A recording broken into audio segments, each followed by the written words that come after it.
ಪರಿಪೂರ್ಣ ಗುಣಾರ್ಣವಾಯ ವಿಶ್ವೋದಯ ಸ್ಥಿತಿಲಯೋ ನಿಯತಿಪ್ರದಾಯ ಜ್ಞಾನಪ್ರದಾಯ ಬುಧಾಸುರಸೌಖ್ಯ ದುಃಖ ಸತ್ತಾರಣಾಯ ವಿದತಾಯ ನಮೋ ನಮಸ್ತೆ. ಕೃಷ್ಣವೇಣಿ ತೀರ ಸಂಸ್ಥಂ ಕಾರ್ಪರ ಗ್ರಾಮವಾಸಿನಂ ತತ್ತೀರೆ ವಿಪ್ರದಸ್ಥಂ ಶ್ರೀ ನೃಸಿಂಹ ಮನಸಾ ನಮೇ. ಕೃಷ್ಣಾಯ ವಾಸುದೇವಾಯ ಹರಯೇ ಪರಮಾತ್ಮನೆ ಪ್ರಣತ ಕ್ಲೇಶನಾಶಾಯ ಗೋವಿಂದಾಯ ನಮೋ ನಮಃ. ದುಷ್ಟಗಾನನ ದಾವಾಗ್ನಿಂ ಭಕ್ತಾಭೀಷ್ಟಫಲಪ್ರದಂ ವ್ಯಾಸ ಪ್ರತಿಷ್ಠಿತಂ ವಂದೇ ಸತತಂ ಕಾಡಮಾರುತಿಂ. ವ್ಯಾಪ್ತಿರ್ಯಸ್ಯ ನಿಜೇ ನಿಜೇನ ಮಹಸಾ ಪಕ್ಷೇ ಸಪಕ್ಷೇ ಸ್ಥಿತಿಃ ವ್ಯಾವೃತ್ತಿಶ್ಚ ವಿಪಕ್ಷತೋತ ವಿಷಯೇ ಸಕ್ತಿರ್ನ ವೈ ಭಾವಿತೆ. ನೈವಾಸ್ತಿ ಪ್ರತಿಪಕ್ಷೇ ಯುಕ್ತಿರತಂ ಶುದ್ಧಂ ಪ್ರಮಾಣಂ ಸಮೇ ಭೂಯಾತ್ ತತ್ವವಿನಿರ್ಣಯಾಯ ಭಗವಾನ್ ಆನಂದತೀರ್ಥೋ ಮುನಿಃ. ಪೂಜ್ಯಾಯ ರಾಘವೇಂದ್ರಾಯ ಸತ್ಯಧರ್ಮರತಾಯ ಚ ಭಜತಾಂ ಕಲ್ಪವೃಕ್ಷಾಯ ನಮತಾಂ ಕಾಮಧೇನವೇ. ಧ್ರುವ ವಿದ್ವಾಂತರವಯೇ ವೈಷ್ಣವೇಂದೀವರೇಂದವೇ ಶ್ರೀರಾಘವೇಂದ್ರ ಗುರವೇ ನಮೋ ಅತ್ಯಂತ ದಯಾಳವೇ. ಶಿಶಾಂಗ್ಲೀಲ ಮನಸೇತಿ ಧರ್ಮರತಾಯ ಚ ಮಾಧವಾರ್ಯಾಯ ಗುರವೇ ನಮೋ ವೈರಾಗ್ಯಶಾಲಿನಿ. ಅನವದ್ಯಾತ್ಮಚಾರಿತ್ರ್ಯಂ ವಾದಿಗಧ್ಯೋತ ಭಾಸ್ಕರಂ ವಿದ್ಯಾಮಾನ್ಯ ಗುರುಂ ವಂದೇ ವಿದ್ಯಾವಿಧ್ಯೋತ ಭಾಸ್ವರಂ. ತಪಸ್ವಾಧ್ಯಾಯ ಶುಶ್ರೂಷಾ ಕೃಷ್ಣ ಪೂಜಾ ರತಂ ಮುನಿಂ ವಿಶ್ವೇಶಮಿಷ್ಟದಂ ವಂದೇ ಪರಿವ್ರಾಟ್ ಚಕ್ರವರ್ತಿನಂ. ಆಪಾದಮೂಲಿ ಪರ್ಯಂತಂ ಗುರುಣಾಮಾಕೃತಿಂ ಸ್ಮರೇತ್ ತೇನ ವಿಘ್ನಾಃ ಪ್ರಣಶ್ಯಂತಿ ಸಿದ್ಧ್ಯಂತಿ ಮನೋರಥಾಃ. ಶ್ರೀ ವಿಶ್ವಪ್ರಸನ್ನತೀರ್ಥ ಗುರುಭ್ಯೋ ನಮಃ. ಹರಿ ಓಂ.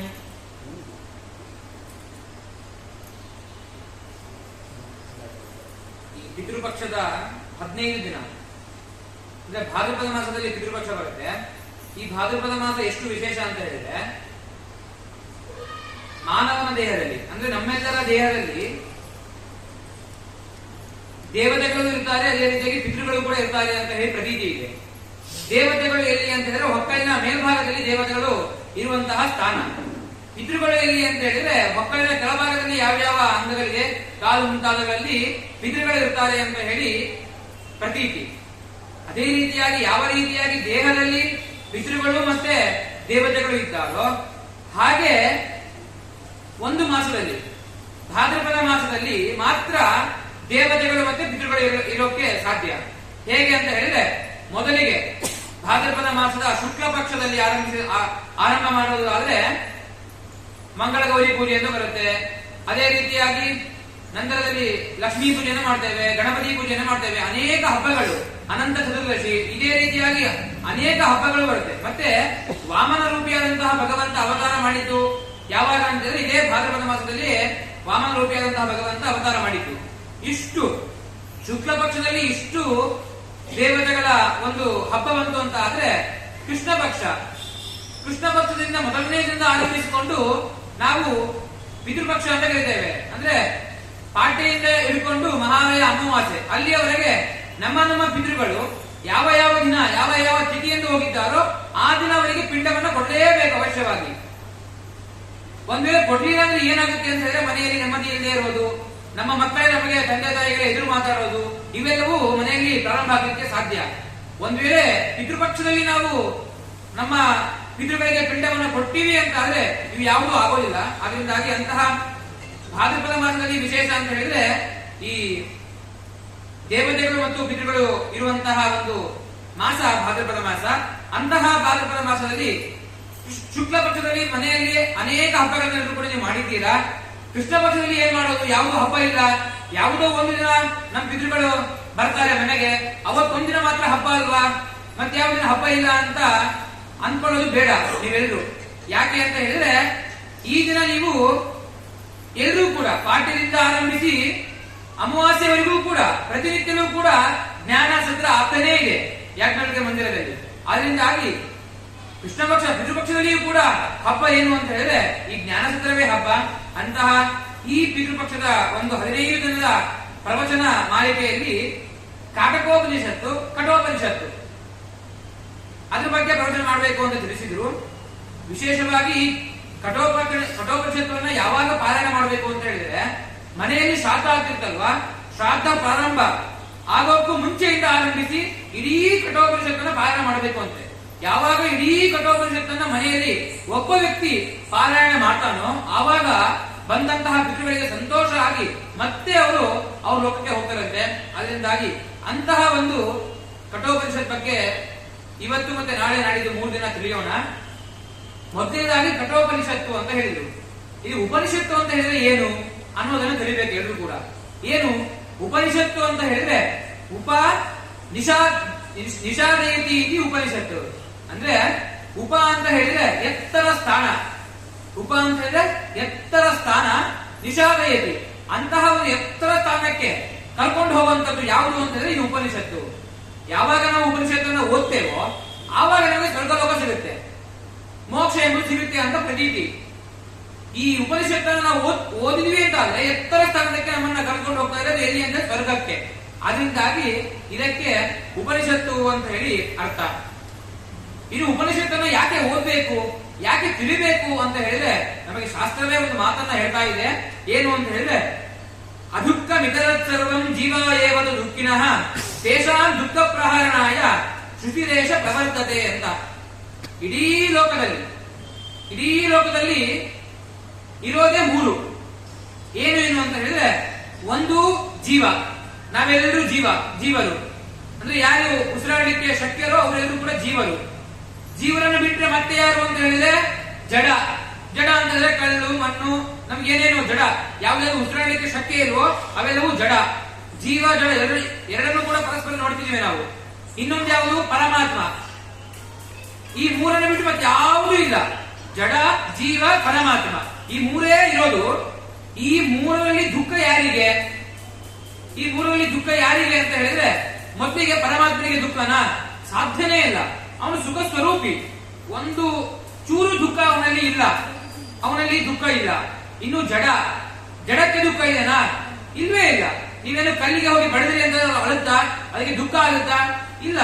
ಅದು ಎಲ್ಲಿಯೂ ಕೂಡ ಸರಿಯೋದೇ ಇಲ್ಲ. ನಾವು ತಪ್ಪಿದ್ರೆ ಮಾತ್ರ ಮುಂದೆ ಹೋಗೋದು. ಜಡ. ಕೊನೆಯದಾಗಿ ಉಳಿದಿದ್ದು ಯಾವುದು? ಜೀವರು. ನಾವೆಲ್ಲರೂ ಕೂಡ ಜೀವರು. ನಮಗೆ ಖಂಡಿತವಾಗ್ಲೂ ದುಃಖ ಇದ್ದೇ ಇದೆ.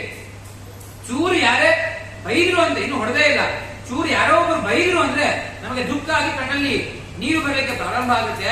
ಅದರಿಂದಾಗಿ ಜೀವ, ಜಡ, ಪರಮಾತ್ಮ ಈ 3ರಲ್ಲಿ ಯಾವರಿಗೆ ದುಃಖ ಇರೋದು ಅಂತ ಹೇಳಿದ್ರೆ ದುಃಖ ಇರೋದೇ ಒಬ್ಬರಿಗೆ, ಅದು ಎಲ್ಲಾ ಜೀವಗಳಿಗೆ ದುಃಖ ಇರೋದು. ಅದರಿಂದಾಗಿ ದುಃಖ ಇರೋದೇ ಜೀವಿಗಳಿಗೆ. ಆ ದುಃಖ ಬಂದಂತಹ ದುಃಖವನ್ನ ಪರಿಹಾರ ಮಾಡಿಕೊಂಡು ಸುಖವನ್ನ ಪಡಬೇಕು ಅಂದ್ರೆ ಏನ್ ಮಾಡ್ಬೇಕು ಅಂದ್ರೆ ಅದಕ್ಕೆ ಶಾಸ್ತ್ರ ಹೇಳ್ತಾ ಇದೆ, ದುಃಖ ಇರೋದೇ ಜಡಕ್ಕಿಲ್ಲ, ಪರಮಾತ್ಮನಿಗಿಲ್ಲ, ಜೀವನಿಗೆ ಇದೆ. ಆ ಜೀವ ದುಃಖ ಬಂತ ಅಂತ ಏನ್ ಮಾಡ್ಬೇಕು ಅಂತ ಹೇಳಿದ್ರೆ ಇಂತಹ ವೇದ, ಸ್ಮೃತಿ, ಉಪನಿಷತ್ತನ್ನ ಓದ್ಬೇಕು, ತಿಳಿಬೇಕು ಅಂತೆ. ಯಾವಾಗ ದುಃಖ ಬಂದಾಗ ಈ ಉಪನಿಷತ್ತು ಮತ್ತೆ ನಾವು ದುಃಖ ಬಂದಾಗ ಓದೋದಲ್ಲ, ಮೊದಲೇ ಓದಿದ್ರೆ ನಮಗೆ ಈ ವೇದ, ಉಪನಿಷತ್ತು, ಸ್ಮೃತಿಗಳನ್ನು ನಾವು ತಿಳಿದುಕೊಂಡದಲ್ಲಿ ಏನು ಹೇಳಿದ್ದಾರೆ ಅನ್ನೋದನ್ನು ನಮ್ಮ ಜೀವನದಲ್ಲಿ ನಾವು ಅಳವಡಿಸಿಕೊಂಡ್ರೆ ಆಗ ನಮಗೆ ಚೂರೂ ದುಃಖ ಬರೋದಿಲ್ಲ. ನಾವು ಯಾವಾಗಲೂ ಕೂಡ ಸುಖದಿಂದ ಇರ್ತೇವೆ ಅಂತ ಇದೇ. ಅದರಿಂದಾಗಿ ನಾವು ಈ ಉಪನಿಷತ್ತನ್ನ ಓದ್ಬೇಕು ಮತ್ತೆ ತಿಳಿಬೇಕು. ಅಷ್ಟೇ ಅಲ್ಲ, ನಮ್ಮ ಜೀವನದಲ್ಲಿ ಕೂಡ ನಾವು ಅಳವಡಿಸಿಕೊಳ್ಬೇಕು ಅಂತ ಶಾಸ್ತ್ರದ ಒಂದು ಮಾತು.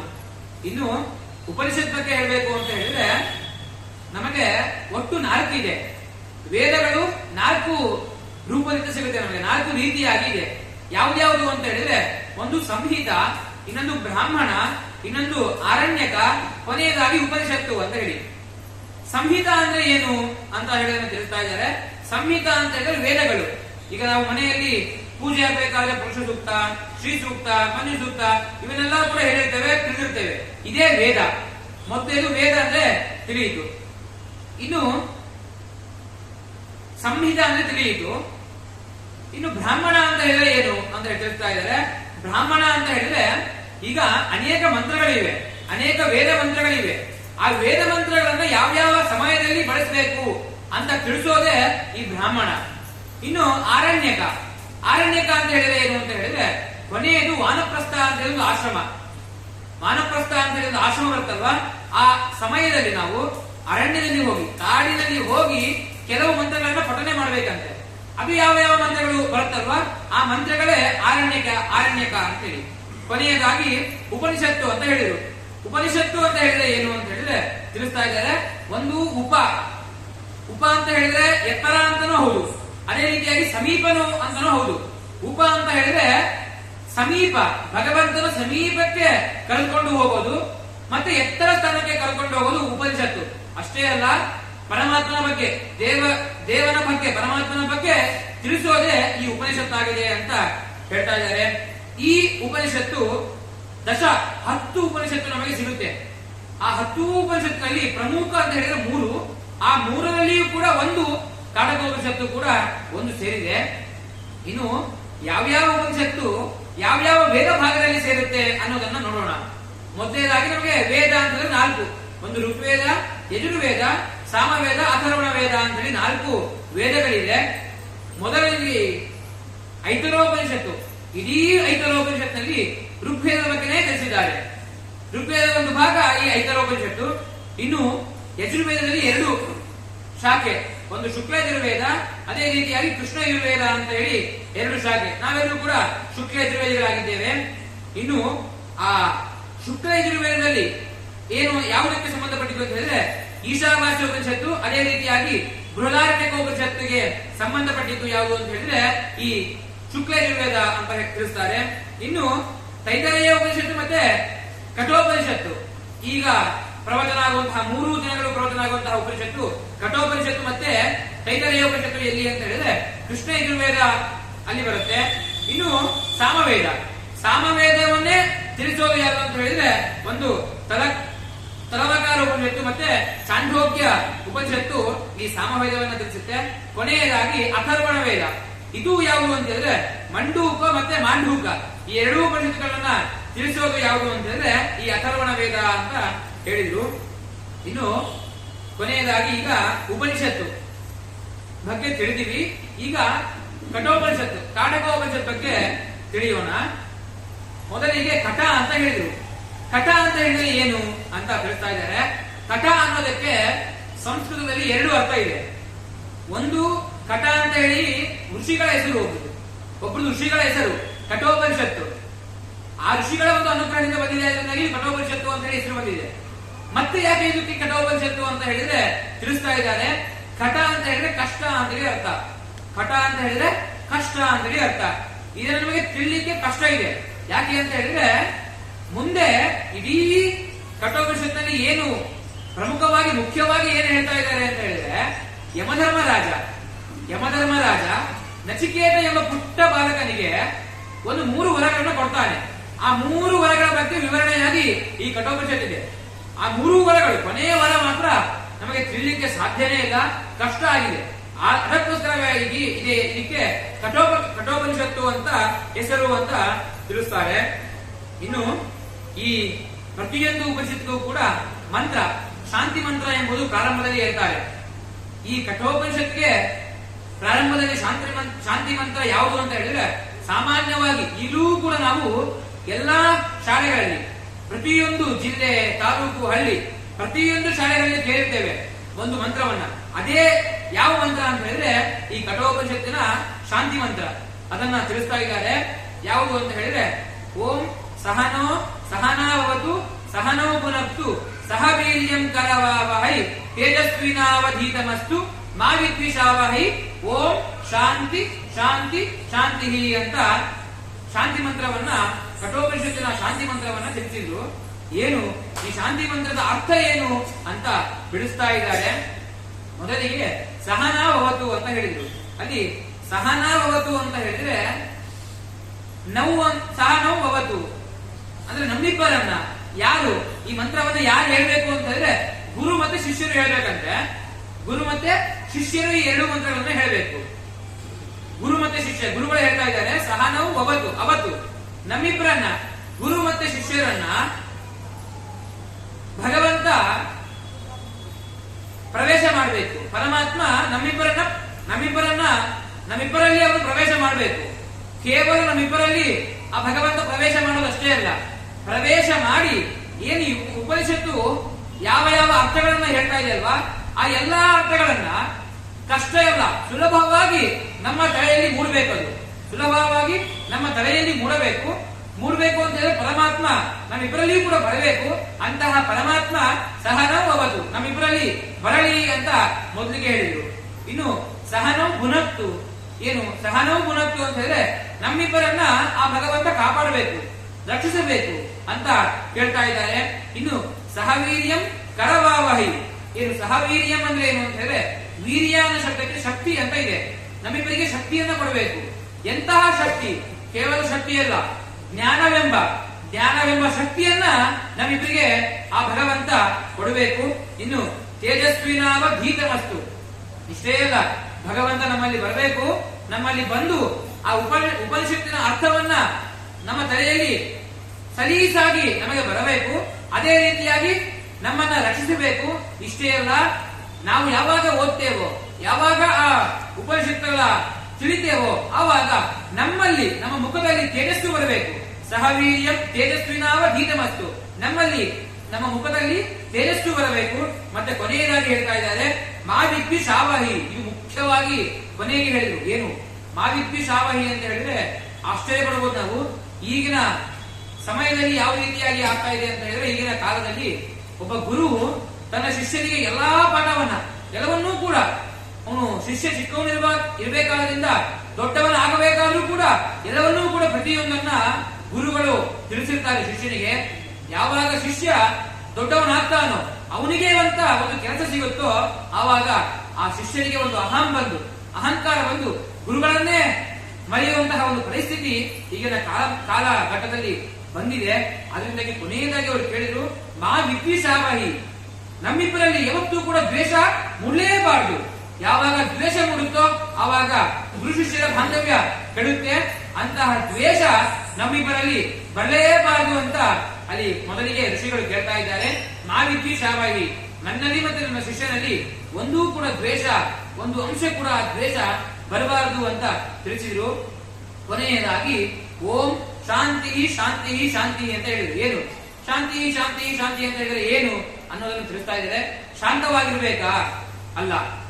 ಮತ್ತೆ ಶಾಂತಿ ಅಂತ ಹೇಳಿದ್ರು, ಇನ್ನೂ ಶಾಂತವಾಗಿರ್ಬೇಕಾ? ಅಲ್ಲ. ಕೊನೆಯದಾಗಿ ಶಾಂತಿ ಅಂತ ಹೇಳಿದ್ರು. ಶಾಂತಿ ತುಂಬಾ ಶಾಂತಿ ಇಂದ ಇರಬೇಕಾ? ಖಂಡಿತವಾಗ್ಲೂ ಅಲ್ಲ. ಶಾಂತಿ ಅನ್ನೋ ಶಬ್ದಕ್ಕೆ ಅರ್ಥ ಏನು ಅಂತ ತಿಳಿಸ್ತಾ ಇದ್ದಾರೆ. ಶಾಂತಿ ಅಲ್ಲಿ ನಮಗೆ ಒಂದು ಶಕಾರ, ಇನ್ನೊಂದು ತಕಾರ, ಎರಡು ಕಾಣುತ್ತೆ. ಶ ಅಂತ ಹೇಳಿದ್ರೆ ಆನಂದ ಅಂತ ಹೇಳಿ ಅರ್ಥ, ಇನ್ನು ಈ ಅಂತ ಹೇಳಿದ್ರೆ ಜ್ಞಾನ ಅಂತ ಹೇಳಿ ಅರ್ಥ. ಇನ್ನು ಅಂದ್ರೆ ಜ್ಞಾನಾನಂದ, ಆನಂದ ಮತ್ತೆ ಜ್ಞಾನ ಅಂತ ಹೇಳಿ ಅರ್ಥ ಸಿಕ್ತು ನಮಗೆ. ಜ್ಞಾನಾನಂದ ಎರಡು ಸೇರಿದ್ರೆ ಜ್ಞಾನಾನಂದ. ಜ್ಞಾನಾನಂದ ಯಾರಲ್ಲಿ ಇರೋದು? ನಮ್ಮಲ್ಲಿ ಇದೆಯಾ? ಖಂಡಿತವಾಗಿ ಕೂಡ ಆನಂದ, ಪರಿಪೂರ್ಣವಾಗಿ ಆನಂದನೂ ಇಲ್ಲ, ಪರಿಪೂರ್ಣವಾಗಿ ಜ್ಞಾನವು ನಮ್ಮಲ್ಲಿ ಯಾರಲ್ಲಿ ಕೂಡ ಇಲ್ಲ. ಮತ್ತೆ ಯಾರಲ್ಲಿ ಜ್ಞಾನಾನಂದ ಯಾರಲ್ಲಿ ಇರೋದು ಅಂತ ಹೇಳಿದ್ರೆ ಪರಮಾತ್ಮನಿಗೆ ಮಾತ್ರ ಆ ಜ್ಞಾನಾನಂದ ಇರೋದು. ಅಂತಹ ಜ್ಞಾನಾನಂದ ಉಳ್ಳಂತಹ ಪರಮಾತ್ಮ ನಮ್ಮನ್ನು ಯಾವಾಗಲೂ ಕೂಡ ಅನುಗ್ರಹ ಮಾಡಲಿ ಅಂತ ಈ ಶಾಂತಿ ಮಂತ್ರದಲ್ಲಿ ತಿಳಿಸಿದ್ರು. ಇಷ್ಟು ಈ ಶಾಂತಿ ಮಂತ್ರದ ಅರ್ಥ.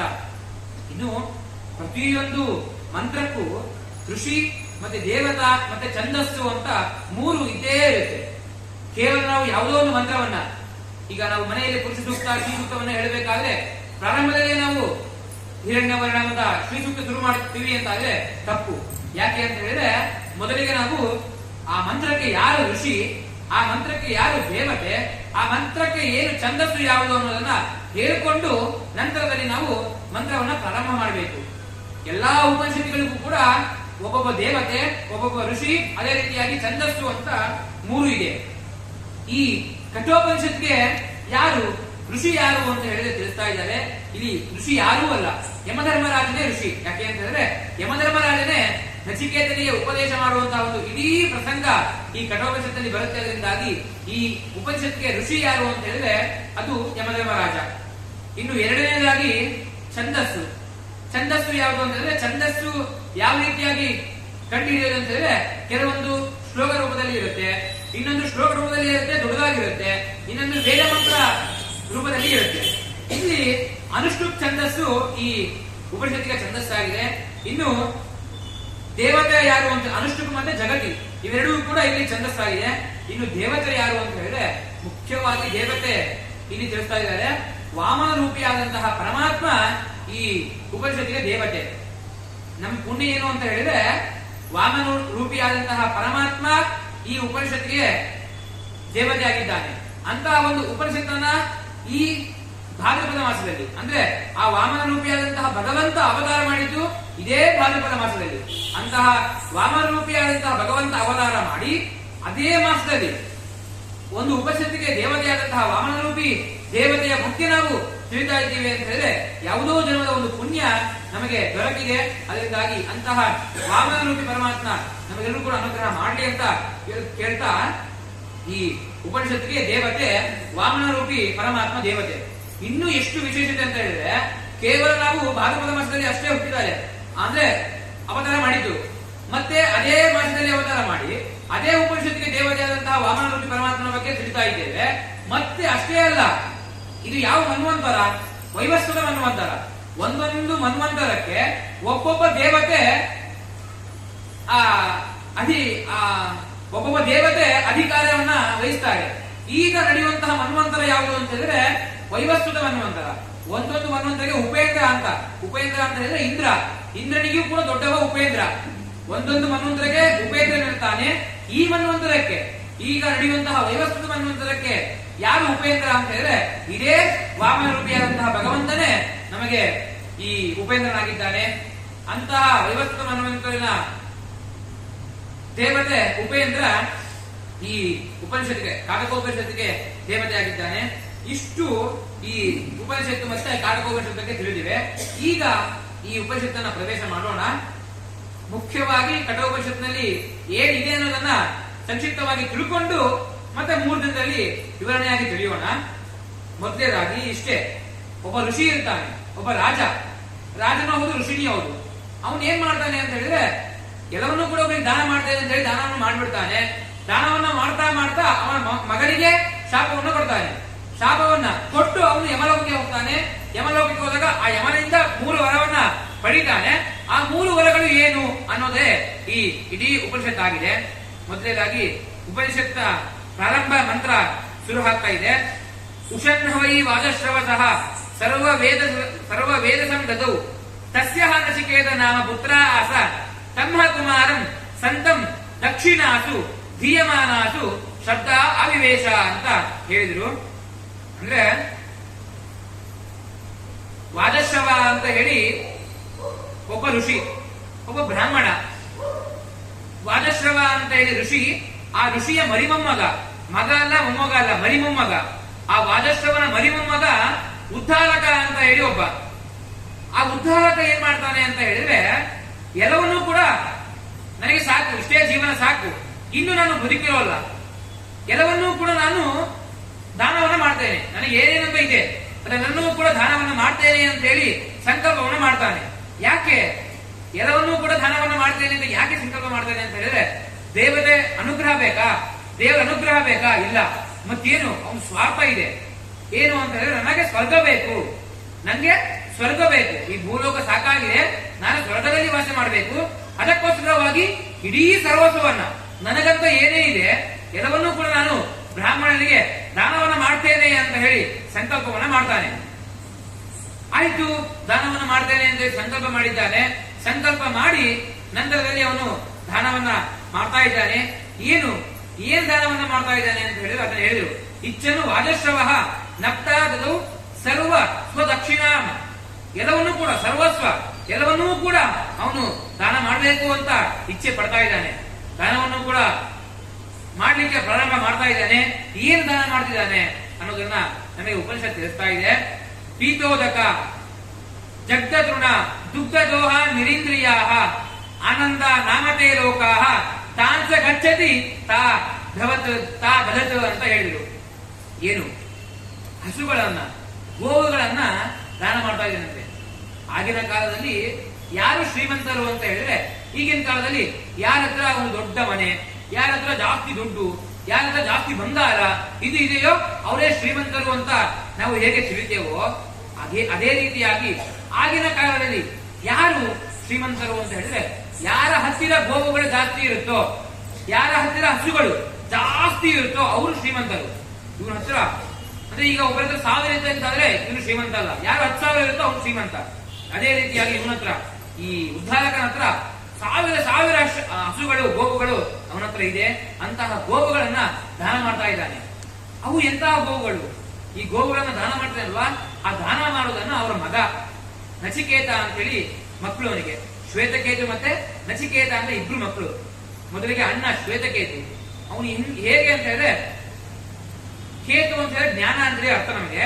ಶ್ವೇತ ಅಂತ ಹೇಳಿದ್ರೆ ಪರಿಪೂರ್ಣವಾಗಿ ಜ್ಞಾನವುಳ್ಳವನು ಈ ಶ್ವೇತಕೇತು. ಯಾವುದೇ ಒಂದು ಗ್ರಂಥವನ್ನು ಓದಲಿಕ್ಕೆ ಪ್ರಾರಂಭ ಮಾಡಿದ್ರೆ ಅದು ಪೂರ್ತಿ ಮುಗಿಯವರೆಗೂ ಕೂಡ ಅದನ್ನು ಓದಿ ಅವನ ಮನದಲ್ಲಿ ಇಟ್ಕೊಳ್ತಿದ್ದ ಅವನು ಶ್ವೇತಕೇತು. ಇನ್ನು ಎರಡನೇವನು ನಚಿಕೇತ. ಅವನು ಹೇಗೆ ಅಂತ ಹೇಳಿ ಎಲ್ಲವನ್ನೂ ಕೂಡ ಓದ್ತಾ ಇದ್ದ, ಆದ್ರೆ ಚೂರು ಪೆದ್ದ ಅಂತ ಹೇಳಿದ್ರೆ ಸ್ವಭಾವತಃ ಅವನು ಪೆದ್ದ ಅಲ್ಲ, ಮನೆಯವರೇ ಅವನು ಪೆದ್ದ ಮಾಡಿಬಿಟ್ಟಿದ್ರು. ಇವನು ಶ್ವೇತಕೇತ ಮೊದಲೇ ಮಗ ಇದ್ನಲ್ವ, ಅವನು ತುಂಬಾ ಹುಷಾರು. ಇನ್ನು ಎರಡನೇ ಮಗ ಇದ್ದಾನಲ್ವ ನಚಿಕೇತ, ಇವನು ಯಾವ್ದಕ್ಕೂ ಉಪಯೋಗ ಚೂರು ಪೆದ್ದ ಅಂತ ಹೇಳಿ ಅವನನ್ನ ಮೂರೇ ಗುಂಪು ಮಾಡಿದ್ರು. ಆದ್ರೆ ಈ ಹಸುಗಳನ್ನ, ಉದ್ಧಾರಕ ಗೋವುಗಳನ್ನ ದಾನ ಮಾಡ್ತಾ ಇದ್ದಾನೆ. ಇದನ್ನ ಆ ನಚಿಕೇತ 10 ವರ್ಷ, ಏನು 8-10 ವರ್ಷ ಅಷ್ಟೇ, ಆ ಪುಟ್ಟ ಬಾಲಕ ನಚಿಕೇತ ನೋಡ್ತಾನಂತೆ. ನೋಡಿ ಕೇಳ್ತಾ ಇದ್ದಾನೆ, ಅಪ್ಪ ನೀನು ಗೋವುಗಳನ್ನ ದಾನ ಮಾಡ್ತಾ ಇದೀಯ, ಯಾಕೆ? ನಿನಗೆ ಸ್ವರ್ಗ ಬೇಕು ಅಂತ ಗೋವುಗಳನ್ನ ದಾನ ಮಾಡ್ತಾ ಇದ್ದೀಯಾ? ಅವು ಎಂತ ಗೋವುಗಳಾಗಿದೆ? ಒಮ್ಮೆ ಪರೀಕ್ಷೆ ಮಾಡಿದೀಯಾ? ಗೋವುಗಳನ್ನ ದಾನ ಮಾಡಿದೀಯ. ನಾವು ಯಾವುದೇ ವಸ್ತುಗಳನ್ನ ದಾನ ಕೊಟ್ರೆ ಆ ದಾನ ಕೊಡ್ತೀವಲ್ವಾ, ಯಾರು ಸ್ವೀಕಾರ ಮಾಡ್ತಾರಲ್ವಾ ಅವರಿಗೆ ಅದು ಉಪಯೋಗ ಆಗಲೇಬೇಕು. ನಾವೇನೇ ಕೊಡ್ತೀವಿ ಅವ್ರಿಗೆ ಉಪಯೋಗ ಇಲ್ಲ, ಪ್ರಯೋಜನವಿಲ್ಲ, ಅವ್ರ ಮನೆಯಲ್ಲಿ ಹೋಗಿ ಎಲ್ಲೋ ಒಂದ್ ಕಡೆ ಮೂಲೆಯಲ್ಲಿ ಇಡ್ತಾರೆ ಅಂತ ಹೇಳಿದ್ರೆ ನಮಗೆ ದಾನ ಕೊಟ್ಟಂತಹ ಫಲ ಬರೋದೇ ಇಲ್ಲ. ನಾವು ಕೊಟ್ಟಂತಹ ದಾನ ಸ್ವೀಕಾರ ಮಾಡಿದವರಿಗೆ ಉಪಯೋಗಕ್ಕೆ ಬರಬೇಕು.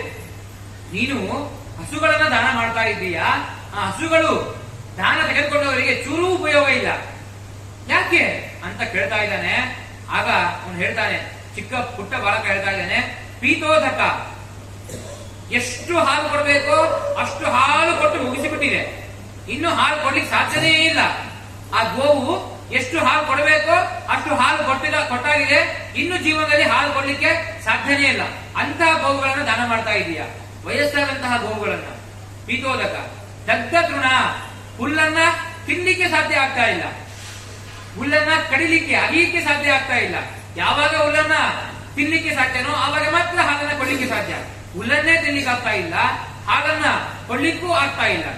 ಮತ್ತೆ ದುಗ್ಧ ದೋಹ ನಿರಿಂದ್ರಿಯ, ಇಂದ್ರಿಯಗಳು, ಕಣ್ಣು, ಮೂಗು, ಕಾಲು, ಕಿವಿ, ಕೈ, ಏನು ಇಂದ್ರಿಯಗಳಿದೆಯಲ್ವಾ, ಆ ಇಂದ್ರಿಯಗಳು ಯಾವೂ ಕೂಡ ಗಟ್ಟಿಯಾಗಿ ಇಲ್ಲೇ ಇಲ್ಲ, ಪೂರ್ತಿ ಕಳೆದೋಗಿದೆ. ಅಂತಹ ವಯಸ್ಸಾದಂತಹ ಗೋವುಗಳನ್ನ ದಾನ ಕೊಡ್ತಾ ಇದೆಯಾ ನೀನು? ಏನು ಪ್ರಯೋಜನ?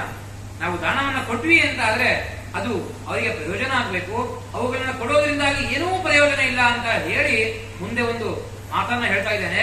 ಪುಟ್ಟ ಬಾಲಕನ ಬಾಯಲ್ಲಿ ಎಂತಹ ಮಾತು ಅಂತ ನಮಗೆ ಉಪನಿಷತ್ ತಿಳಿಸುತ್ತೆ. ಏನು ಅಂತ ಹೇಳಿದ್ರೆ, ಸವೋಹಾಸ ಪಿತರಂ, ಅಪ್ಪನನ್ನು ಕುರಿತು ಹೇಳ್ತಾ ಇದ್ದಾನೆ.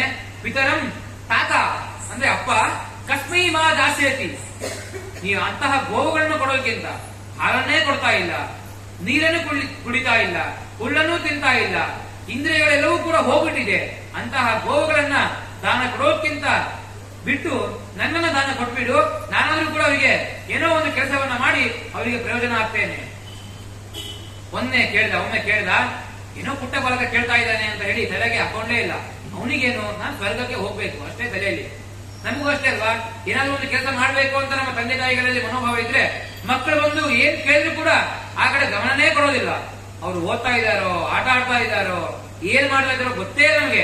ಒಟ್ಟು ನಮ್ ಗುರಿ ಏನು, ನಾವಿದ್ ಮಾಡ್ಲೇಬೇಕು ಅಂತ ತಂದೆ ತಾಯಿಗಳ ಮನೋಭಾವ. ಅದೇ ರೀತಿಯಾಗಿ ಮಗ ಪುಟ್ಟ ಬಾಲಕ ಕೇಳ್ತಾ ಇದ್ದಾನೆ, ಆ ಗೋವುಗಳಿಂದ ಅವ್ರಿಗೆ ಏನೂ ಪ್ರಯೋಜನವಿಲ್ಲ, ಅವ್ರಿಗೆ ಏನಾದ್ರು ಪ್ರಯೋಜನ ಆಗ್ಬೇಕು ಅಂತ ನನ್ನನ್ನೇ ಕೊಟ್ಬಿಡು, ಅವರಲ್ಲಿ ಕೆಲಸ ಮಾಡ್ಕೊಂಡು ನಾನು ಇರ್ತೇನೆ ಅಂತ ಕೇಳ್ತಾ ಇದ್ದಾನೆ. ಆಗ ಒಮ್ಮೆ ಕೇಳ್ತಾನೆ, ಏನೂ ಕೂಡ ಅವನ ಕಡೆ ನೋಡೋದೇ ಇಲ್ಲ. ಎರಡನೇ ಬಾರಿ ಕೇಳ್ತಾನೆ, ಮತ್ತೆ ನೋಡೋದೇ ಇಲ್ಲ. ಕೊನೆಯದಾಗಿ ಗಟ್ಟಿಯಾಗಿ 3ನೇ ಬಾರಿ ಕೇಳ್ತಾನೆ, ಅಪ್ಪ ಅವುಗಳನ್ನ ಯಾಕೆ ದಾನ ಮಾಡ್ತಿದ್ಯಾ, ಅದನ್ನ ಏನೂ ಪ್ರಯೋಜನ ಇಲ್ಲ, ನನ್ನನ್ನು ಕೊಟ್ಟು ಬಿಡು. ತಂದೆ ತಾಯಿಗಳಿಗೆ ಅಷ್ಟೇ ಅಲ್ವಾ, ಮಗ ಚೂರು ಜೋರ್ ಮಾಡಿ ಕೇಳಿದ ಅಂತ ಸಿಟ್ಟು ಬರುತ್ತೆ. ಇನ್ನು ಅವನೊಬ್ಬ ಶ್ರೇಷ್ಠ ಋಷಿ, ಅವನು ಜ್ಞಾನಿ. 3ನೇ ಬಾರಿ ಗಟ್ಟಿಯಾಗಿ ಆ ನಚಿಕೇತ ಕೇಳ್ತಾನೆ, ನನ್ನನ್ನು ಕೊಟ್ಬಿಡು ಅಂತ ಕೇಳಿದಾಗ, ಆಯ್ತು ನಿನ್ನನ್ನು ಕೊಡ್ತೇನೆ, ನಿನಗೆ ಅಂದ್ರೆ ನಿನ್ನನ್ನು ಕೊಟ್ಬಿಡ್ತೇನೆ. ಯಾರಿಗೆ? ಯಮಧರ್ಮನಿಗೆ ನೀನು ಕೊಡ್ತೇನೆ ಅಂತ ಅವನಿಗೆ ಶಾಪವನ್ನು ಕೊಟ್ಬಿಡ್ತಾರೆ. ಏನರ್ಥ? ಯಮಧರ್ಮನಿಗೆ ನೀನು ಕೊಡ್ತೇನೆ ಅಂತ ಅರ್ಥ ಅಂತ ಹೇಳಿದ್ರೆ ನಿನಗೆ ಸಾವಾಗ್ಲಿ ಅಂತ ಶಾಪವನ್ನ ಆ ಉದ್ಧಾರಕ ಸಾಕ್ಷಾತ್ ಮಗನಿಗೆ, ತನ್ನ ಸ್ವಂತ ಮಗನಿಗೆ ಒಂದು ಶಾಪವನ್ನು ಕೊಡ್ತಾನೆ, ನೀನು ಸತ್ತು ಹೋಗು ಅಂತ ಹೇಳಿ ಶಾಪವನ್ನು ಕೊಡ್ತಾನೆ. ಸರಿ ಆಯ್ತು, ಅವನು ಕೂಡ ನಚಿಕೇತ ಒಳ್ಳೆ ಜ್ಞಾನಿ, ಪುಟ್ಟ ಬಾಲಕ ಹೌದು, ಅವನಿಗೆ ಇನ್ನೂ ಕೂಡ ದೇಹ ಚಿಕ್ಕದು, ಪುಟ್ಟ ಬಾಲಕ 10 ವರ್ಷ ಇರ್ಬೋದು, ಅಂದ್ರೆ ಒಳ್ಳೆಯ ಜ್ಞಾನಿ ಅವನು ಆಯ್ತು ಸರಿ ಶಾಪ ಕೊಟ್ಟಿ ಯಮಧರ್ಮನ ಹತ್ತಿರ ಹೋಗು ಅಂತ ಹೇಳಿ, ನೀನು ಸಾಯಿ ಅಂತ ಹೇಳಿ ಸತ್ತು ಹೋಗು ಅಂತ ಹೇಳಿ ಸಾಯ್ತೇನೆ. ಆದ್ರೆ ಏನು ಪ್ರಯೋಜನ? ನನಗೆ ಏನು ವರವನ್ನ ಕೇಳಿದೆ? ಆ ಗೋವುಗಳನ್ನ ಕೊಡ್ತಾ ಇದೀಯಾ, ಗೋವುಗಳನ್ನು ಕೊಡೋದ್ರಲ್ಲಿ ಏನೂ ಪ್ರಯೋಜನ ಇಲ್ಲ. ಈಗ ನನ್ನನ್ನ ಯಾರಿಗೆ ಕೊಟ್ಟಿ ನೀನು? ನನ್ನನ್ನು ಕೊಡೋದ್ರಿಂದ ಏನೋ ಪ್ರಯೋಜನ ಮಾಡ್ತೇನೆ ಅಂತ ಹೇಳಿದೆ, ಆದ್ರೆ ನನ್ನನ್ನು ಯಾರಿಗೆ ಕೊಟ್ಟಿ? ಯಮಧರ್ಮನಿಗೆ ಕೊಟ್ಟಿದ್ದೀಯಾ, ಏನು ಪ್ರಯೋಜನ? ಇದು ಕೂಡ ಪ್ರಯೋಜನ ಇಲ್ಲ. ಏನಾದ್ರೂ ಶಾಪ ಕೊಟ್ಟಿ ಅಂತಾದ್ರೆ ಪ್ರಯೋಜನ ಇರ್ಬೇಕಲ್ವಾ? ಸರಿ, ನನ್ನನ್ನ ದಾನ ಮೂಲಕ ಯಮಧರ್ಮನಿಗೆ ಕೊಡ್ತಾ ಇದೀಯಾ, ಏನು ಪ್ರಯೋಜನ ಅಂತ ಹೇಳಿದ್ರೆ ಇನ್ನೊಂದು ಮಾತು, ಅವನಿಗೆ ಸಾಯಿ ಅಂತ ಅಪ್ಪ ಹೇಳ್ದ, ಸತ್ತು ಹೋಗು ಅಂತ ಅಪ್ಪ ಹೇಳ್ದ. ಆಗ ಅವನು ಒಂದು ಮಾತನ್ನು ಹೇಳ್ತಾನೆ, ಏನು ಅಂತ ಉಪನಿಷತ್ತು ತಿಳಿಸ್ತಾ ಇದೆ, ಅನುಪಶ್ಯ ಯಥಾ ಪೂರ್ವೆ ಪ್ರತಿಪಶ್ಯ ದತ್ತಾಪದೆ ಸಸ್ಯಮಿವ ಮರ್ತ್ಯ ಪಚ್ಯತೆ ಸಸ್ಯಮಿವ ಚಾಯತೆ ಪುನಃ. ಸರಿ, ನೀನ್ ಸತ್ತು ಹೋಗು ಅಂತ ನನಗೆ ಹೇಳಿದಿ, ನನಗೆ ಒಂಚೂರು ಬೇಜಾರಿಲ್ಲ, ದುಃಖ ಇಲ್ಲ, ಖುಷಿ ಇದೆ. ಯಾಕೆ ಖುಷಿ?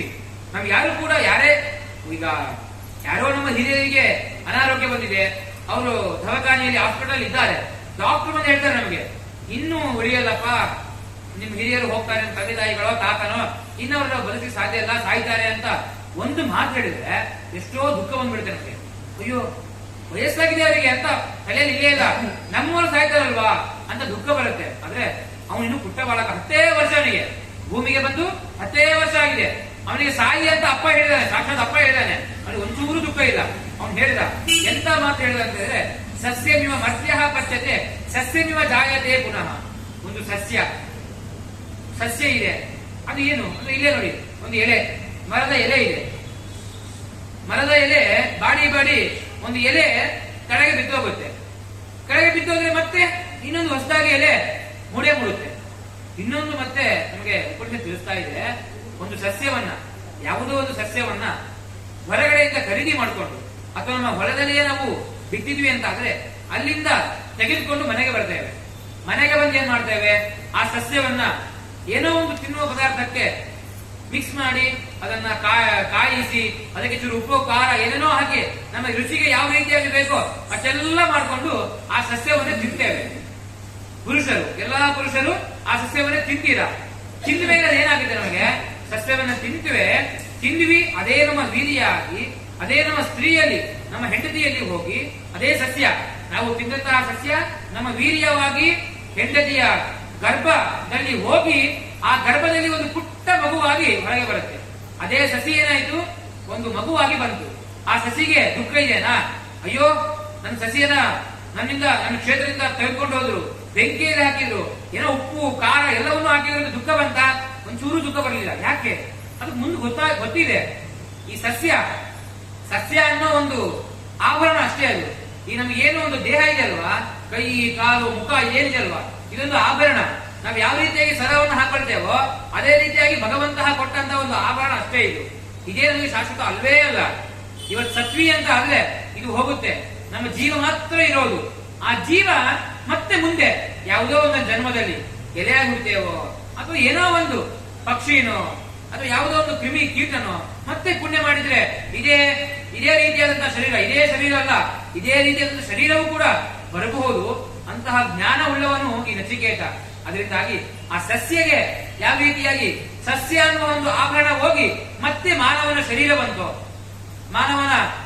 ಬಂತೋ, ಸ್ತ್ರೀಯಲ್ಲಿ ಹೊಟ್ಟೆಯಲ್ಲಿ ಉಟ್ಕೊಂಡು ಮಾನವನ ಶರೀರ ಬಂತೋ, ಅದೇ ರೀತಿಯಾಗಿ ನನಗೂ ಕೂಡ ಸಾವು ಬಂದಿದೆ, ನನಗೆ ಯಾವುದೂ ಕೂಡ ಬೇಜಾರಿಲ್ಲ, ದುಃಖ ಇಲ್ಲ. ಮತ್ತೆ ಮುಂದಿನ ಜನ್ಮದಲ್ಲಿ ಯಾವುದೋ ಒಂದು ನನ್ನ ಜೀವ ಒಂದು ಸ್ವರೂಪವನ್ನ ಪಡೆದುಕೊಳ್ಳುತ್ತೆ ಅಂತ ಅವನು ಹೇಳ್ತಾ ಇದ್ದಾನೆ. ಇಷ್ಟು ಹೇಳಿ ನಂತರದಲ್ಲಿ ಮತ್ತೆ ಆ ಅಪ್ಪನಿಗೆ ಪ್ರಶ್ನೆಯನ್ನು ಹಾಕ್ತಾ ಇದ್ದಾನೆ. ನನಗೆ ನೀನು ಶಾಪವನ್ನ ಕೊಟ್ಟಿ, ನಾನು ಕೇಳಿದ್ದು ಏನು, ಆ ಗೋವುಗಳಿಂದ ಯಾವುದೇ ರೀತಿಯ ಪ್ರಯೋಜನ ಆಗ್ತಾ ಇಲ್ಲ, ಏನಾದ್ರೂ ಕೂಡ ಪ್ರಯೋಜನ ಆಗುವಂತಹ ವಸ್ತುವನ್ನ ದಾನವನ್ನಾಗಿ ಕೊಡು, ನನ್ನನ್ನೇ ದಾನವನ್ನಾಗಿ ಕೊಡು ಅಂತ ಕೇಳಿದೆ. ಆದ್ರೆ ನೀನು ದಾನವನ್ನಾಗಿ ಕೊಟ್ಟಿ, ಯಾರಿಗೆ ಕೊಟ್ಟಿ? ಯಮಧರ್ಮನಿಗೆ ದಾನವನ್ನಾಗಿ ಕೊಟ್ಟಿದ್ದೀಯಾ. ಆದ್ರೆ ಒಂದೂ ಚೂರು ಪ್ರಯೋಜನ ಇಲ್ಲ. ಯಾಕೆ ಅಂತ ತಿಳಿಸ್ತಾ ಇದ್ದೇನೆ ನಾನು. ಬಹೂನಾಂ ಏಪಿ ಮಧ್ಯಮ, ಬಹೂನಾಂ ಏಪಿ ಪ್ರಥಮ, ಬಹೂನಾಂ ಏವಿ ಮಧ್ಯಮಃ ಕಿಂಚಿತ್ ಯಮಸ್ಯ ಕರ್ತವ್ಯಂ ಯನ್ಮಯಾಜ್ಯ ಕರಿಷ್ಯತಿ. ಯಮಧರ್ಮರಾಜನಿಗೆ ಬಿಟ್ಟು ಬೇರೆ ಯಾರೋ ಬ್ರಾಹ್ಮಣನಿಗೋ ಋಷಿಗೆಯೋ ನನ್ನನ್ನ ಕೊಟ್ಟಿದ್ರೆ ಅವರ ಮನೆಯಲ್ಲಿ ಇದ್ಕೊಂಡು ಏನೋ ಒಂದು ಕೆಲಸವನ್ನ ಮಾಡ್ತಾ ಮಾಡ್ತಾ ಅವರಿಗೆ ಸಹಾಯ ಮಾಡ್ತಾ ಇದ್ದೆ. ನೀನು ಯಮಧರ್ಮನಿಗೆ ಕೊಟ್ಟಿದ್ದೀಯಾ?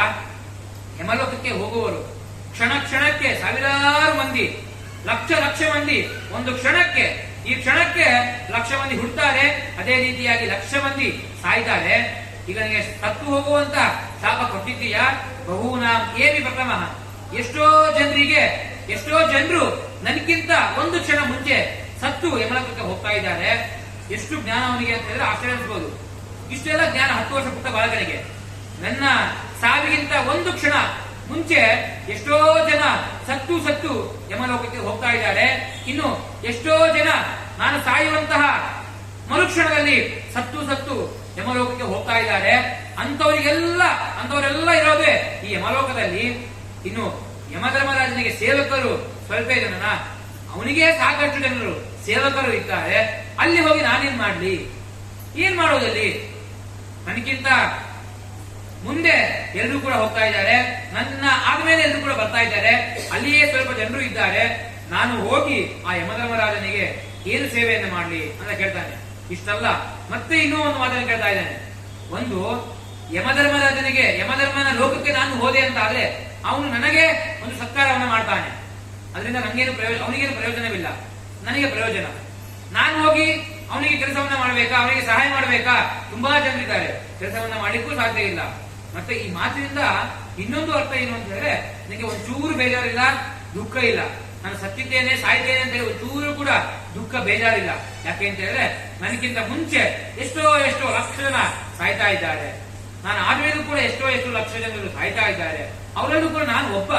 ನನಗೆ ಯಾವುದೇ ರೀತಿಯಾದಂತಹ ಬೇಜಾರು, ದುಃಖ ಒಂಚೂರು ಇಲ್ಲ ಅಂತ ಹೇಳಿ ಆ ಪುಟ್ಟ ಬಾಲಕ ನಚಿಕೇತ ಅಪ್ಪನಿಗೆ ಹೇಳ್ತಾ ಇದ್ದಾನೆ. ಇದೇ ರೀತಿಯಾಗಿ ಹೇಳಿ ಕೊನೆಗೆ ಅವನು ಹೇಳ್ದ ಏನು ಅಂತ ಹೇಳಿದ್ರೆ, ಸಸ್ಯ ಯಾವ ರೀತಿಯಾಗಿದೆಯೋ ಅದೇ ರೀತಿಯಾಗಿ ನಂದು ಕೂಡ ಒಂದು ಜೀವ ಅಂತ ಹೇಳಿದ. ಇದನ್ನೇ ಕೃಷ್ಣ ಪರಮಾತ್ಮ ಗೀತೆಯಲ್ಲಿ ಹೇಳ್ತಾನೆ. ಏನು ಅಂತ ಹೇಳಿದ್ರೆ, ವಾಸಾಂಸಿ ಜೀರ್ಣಾನಿ ಯಥಾ ವಿಹಾಯ ನವಾನಿ ಗೃಹ್ಣಾತಿ ನರೋಪರಾಣಿ ಅಂತ ಪರಮಾತ್ಮ ಹೇಳುವಂತಹ ಮಾತು. ಏನು ಈ ರೀತಿಯಾಗಿ ಹೇಳ್ತಾನೆ. ಇದಕ್ಕೆ ದೃಷ್ಟಾಂತ ಏನು ಅಂತ ಹೇಳಿ ನೋಡ್ಬೋದು ನಾವು. ಈಗ ನಾವೆಲ್ಲರೂ ಕೂಡ ಯಾವುದೋ ಒಂದು ಹಬ್ಬಕ್ಕೆ, ಯುಗಾದಿ ಹಬ್ಬಕ್ಕೆ, ದಸರಾಗೆ, ದೀಪಾವಳಿಗೆ ಒಂದು ನವ ಅಂದ್ರೆ ಹೊಸದಾದಂತಹ ಬಟ್ಟೆಯನ್ನ ಧಾರಣೆ ಮಾಡ್ಕೊಳ್ತೇವೆ, ಹೊಸದಾದಂತಹ ಬಟ್ಟೆಯನ್ನ ಉಟ್ಕೊಳ್ತೇವೆ. ಮತ್ತೆ ಅದೇ ಯುಗಾದಿ, ಅದೇ ದೀಪಾವಳಿ ಬರುತ್ತೆ. ನಾವು ಹಿಂದಿನ ವರ್ಷ ಉಟ್ಟಂತಹ ಬಟ್ಟೆಯನ್ನು ಉಡ್ತೇವಾ? ಖಂಡಿತವಾಗೂ ಕೂಡ ಇಲ್ಲ. ಮತ್ತೆ ಹೊಸ ಬಟ್ಟೆಯನ್ನ ಉಡ್ತೇವೆ. ಅದೇ ರೀತಿಯಾಗಿ ನಮ್ಮ ದೇಹವೂ ಕೂಡ ಅಷ್ಟೇ.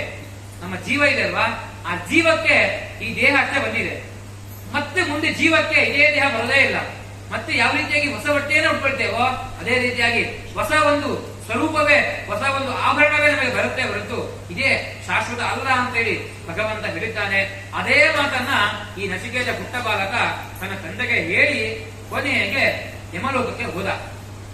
ಅವನಿಗೆ ಶಾಪವನ್ನ ಕೊಟ್ಟ ಮೇಲೆ ಸರಿ ಆಯ್ತು ಅಂತ ಹೇಳಿ ಯಮಲೋಕಕ್ಕೆ ಅವನು ಹೋಗ್ತಾನೆ. ಯಮಲೋಕಕ್ಕೆ ಹೋದಾಗ ಅಲ್ಲಿ ಯಮಧರ್ಮರಾಜನ ಲೋಕಕ್ಕೆ ಹೋಗಿದ್ದಾನೆ. ಏನೋ ಗೊತ್ತಿಲ್ಲ, ದುರಾದೃಷ್ಟವಶಾತ್ ಏನೋ ಗೊತ್ತಿಲ್ಲ, ಯಮಲೋಕದಲ್ಲಿ ಯಮನೇ ಇಲ್ಲ, ಯಾವುದೋ ಒಂದು ಲೋಕಕ್ಕೆ ಹೋಗಿದ್ದಾನೆ. ಆದ್ರೆ ಆ ಯಮಲೋಕದಲ್ಲಿ ಯಮನ ಹೆಂಡತಿ, ಯಮಧರ್ಮರಾಜನ ಹೆಂಡತಿ ಶ್ಯಾಮಲಾದೇವಿ ಅಂತ ಹೇಳಿ ಹೆಂಡತಿ, ಅವಳು ಆ ಲೋಕದಲ್ಲಿ ಇದ್ದಾಳೆ. ಈ ಪುಟ್ಟ ಬಾಲಕ ಹೋಗ್ತಾನೆ. ಹೋಗಿದ ತಕ್ಷಣ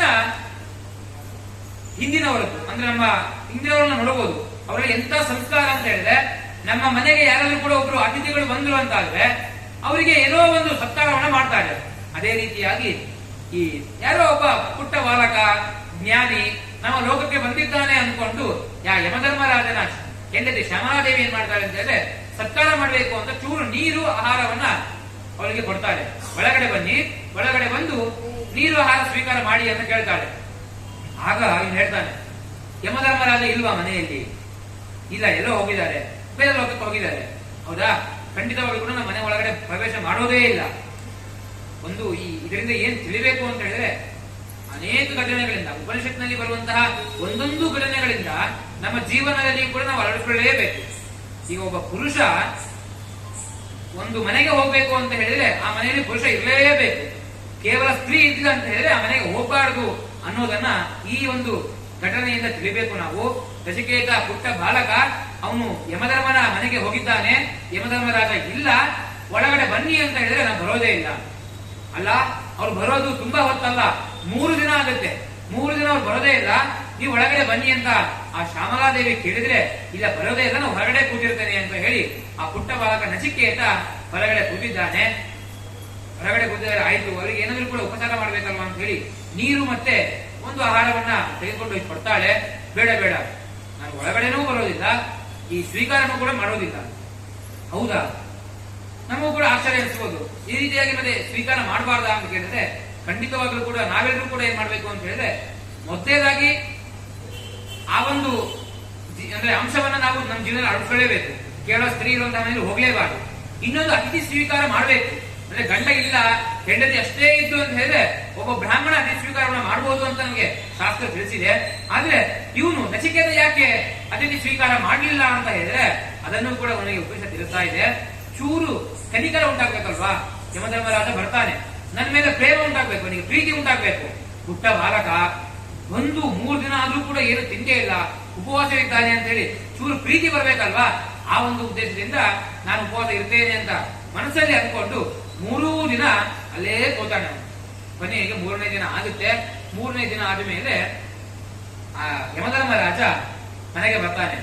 ಮನೆಗೆ ಬಂದ ತಕ್ಷಣ ಮೊದಲಿಗೆ ನೋಡ್ತಾನೆ, ನೋಡಿ ಮಾತಾಡ್ಬೇಕು ಅಂತ ಪ್ರಾರಂಭ ಮಾಡಿರ್ಬೇಕಾದ್ರೆ ಆ ಶ್ಯಾಮಲಾದೇವಿ ಹೇಳ್ತಾಳೆ ಏನು ಅಂತ ಹೇಳಿದ್ರೆ, ವೈಶ್ವಾನರಃ ಪ್ರವಿಶತಿ ಅತಿಥಿ ಬ್ರಾಹ್ಮಣೋ ಗೃಹಾನ್ ತಸ್ಮೈ ತಾಂ ಶಾಂತಿ ಕುರುವಂತಿ ಹರ ವೈವಸ್ವತೋ ಮದಕಂ ಅಂತ ಆ ಪರಮಾತ್ಮ ಆ ಯಮಧರ್ಮರಾಜನಿಗೆ ಆ ಶ್ಯಾಮಲಾದೇವಿ ಹೇಳಿದ್ದು ಏನು ಅಂತ ಹೇಳಿದ್ರೆ, ಬ್ರಾಹ್ಮಣ ಮನೆಗೆ ಬಂದಿದ್ದಾನೆ, ಮನೆಗೆ ಬಂದ ಅಂತ ಹೇಳಿದ್ರೆ ಅವರಿಗೆ ಬ್ರಾಹ್ಮಣರು ಮನೆಗೆ ಬಂದ್ರು ಅಂತ ಹೇಳಿದ್ರೆ ಅಗ್ನಿಯೇ ಮನೆಗೆ ಬಂದಂತೆ. ಅಂತಹ ಅಗ್ನಿಯನ್ನ ಶಾಂತಿ ಮಾಡಬೇಕು, ಶಾಂತವಾಗಿರ್ಬೇಕು ಅಂತ ನಾವು ಮಾಡಬೇಕು. ಅರ್ಘ್ಯ ಪಾದ್ಯಾದಿಗಳಿಂದ ನಾವು ಶಾಂತವನ್ನ ಮಾಡಬೇಕು. ಅವರು ಬಂದಿದ್ದಾರೆ, ಅವರಿಗೆ ಅರ್ಘಪಾದ್ಯಾದಿಗಳನ್ನು ಮಾಡಿ ಮನೆಗೆ ಮನೆಯ ಒಳಗಡೆ ಬರಮಾಡಿಕೊಂಡು ಅವರಿಗೆ ಆಸನಾದಿಗಳನ್ನು ಕೊಟ್ಟು ಇವರು ಉಪಚಾರ ಮಾಡಿ ಅಂತ ಆ ಶ್ಯಾಮಲಾದೇವಿ ಹೇಳ್ತಾ ಇದ್ದಾರೆ. ಇದರಿಂದ ನಾವು ಏನ್ ಕಲಿಬೇಕು ಅಂತ ಹೇಳಿದ್ರೆ, ಪ್ರತಿಯೊಬ್ಬ ಸ್ತ್ರೀಯೂ ಕೂಡ ಯಾವ ರೀತಿಯಾಗಿರ್ಬೇಕು ಅಂತ ಹೇಳಿದ್ರೆ ಮನೆಗೆ ಬಂದಂತಹ ಅತಿಥಿ ಸತ್ಕಾರವನ್ನ ತನ್ನ ಗಂಡನ ಕೈಯಲ್ಲಿ ಮಾಡಿಸಲೇಬೇಕು.